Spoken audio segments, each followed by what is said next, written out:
Hello बच्चों, let's read the question. Directions in the following question: a statement of assertion is followed by a statement of reason.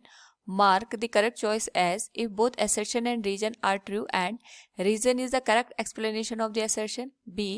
If both assertion and reason are true but reason is not the correct explanation of assertion. C. If assertion is true but reason is false. D. If both assertion and reason are false. Here assertion is a heat engine is the reverse of the refrigerator. Reason is a refrigerator cannot work without some external work done on the system. Now to answer this question, first we will discuss here the key concept, and here the key concept is working of heat engine and refrigerator. तो यहाँ पे हम देखेंगे कि heat engine और refrigerator किस तरीके से हमारे पास यहाँ पे फंक्शन करते हैं. Then we will answer this particular question, और साथ में हम यहाँ पे यूज करेंगे सेकंड लॉ ऑफ थर्मोडायनेमिक्स का. तो सबसे पहले अगर हम बात करें यहाँ पे रीजन पार्ट की, तो हमसे पूछा गया है अ heat engine is a reverse of a refrigerator. तो बेसिकली यहाँ पे अगर हम बात करें हीट इंजन की, हीट इंजन के केस में हमारे पास एक हाई टेम्परेचर सिस्टम होता है जिसको हम यहाँ पे सोर्स का नाम दे सकते हैं. इस सोर्स का जो टेम्परेचर होता है ये हमारे पास हम T1 के बराबर मानते हैं, और इसकी जो हीट होती है that is given as Q. तो जो हमारे पास सोर्स होता है इसका जो टेम्परेचर होता है as compare to the sink, हम यहाँ पे एक और सिस्टम का यूज करते हैं जिसका टेम्परेचर T2 के बराबर होता है और इसकी जो हीट होती है ये Q2 के बराबर है. तो इस पर्टिकुलर केस में जब हम यहाँ पे हीट इंजन का यूज करते हैं तो जो हमारे पास हीट होती है वो सोर्स से लेके यहाँ पे सिंक तक ट्रांसफर होती है. बट बिफोर दैट हमारे पास यहाँ पे जो सोर्स होता है ये कुछ ना कुछ यहाँ पे एक्सटर्नल वर्क को परफॉर्म करता है, और जितनी यहाँ पे हीट रिमेनिंग रह जाती है वो हमारे पास यहाँ पे सिंक को ट्रांसफर हो जाती है.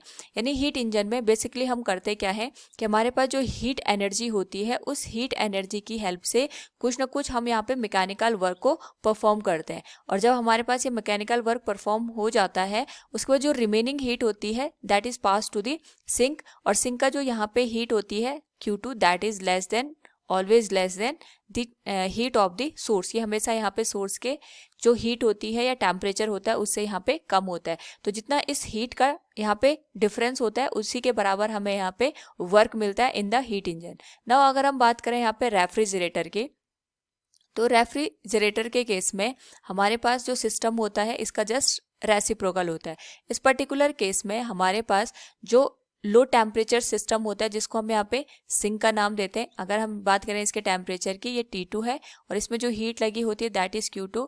तो यहाँ पे हमारे पास जो सोर्स होता है या हाई टेम्परेचर हमारे पास सिस्टम होता है, इसका जो टेम्परेचर है दैट इज T1 और इसकी जो हीट है दैट इज Q1.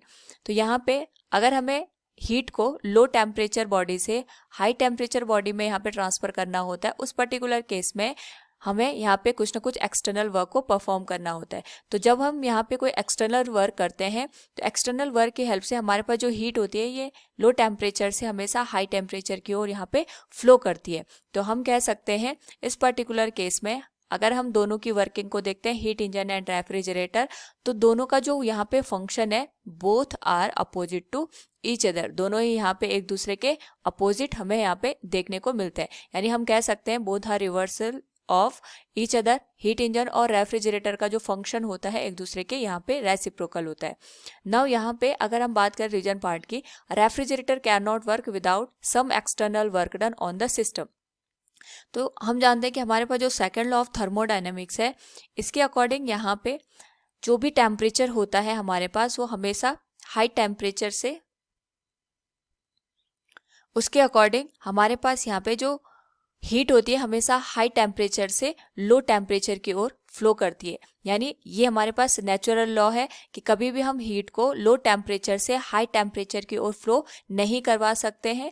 अगर हमें ये कंडीशन यहाँ पे सेटिस्फाई करनी होती है कि हमें टेम्परेचर यहाँ पे जिस सिस्टम का कम है वहाँ से हीट लेके हाई टेम्परेचर सिस्टम को यहाँ पे ट्रांसफ़र करना होता है, उस पर्टिकुलर केस में कुछ ना कुछ हमें यहाँ पे एक्सटर्नल वर्क करना पड़ता है। Without doing any external work हमारे पास जो हीट होती है वो लो टेम्परेचर से यहाँ पे हाई टेम्परेचर की ओर फ्लो नहीं कर पाती है। एंड जैसे हमने यहाँ पे अभी डिस्कस किया था रेफ्रिजरेटर के केस में, यहाँ पे हमारे पास जो हीट होती है उसे हमें लो टेम्परेचर बॉडी से हाई टेम्परेचर सराउंडिंग में सेंड करना होता है, और इसके लिए हम यहाँ पे कंप्रेसर का यूज़ करते हैं। बाय यूजिंग दी कंप्रेसर हमारे पास जो हीट होती है वो लो टेम्परेचर से यहाँ पे हाई टेम्परेचर की ओर फ्लो करती है। So from the given question we can say a heat engine is a reversal of a refrigerator. It is true.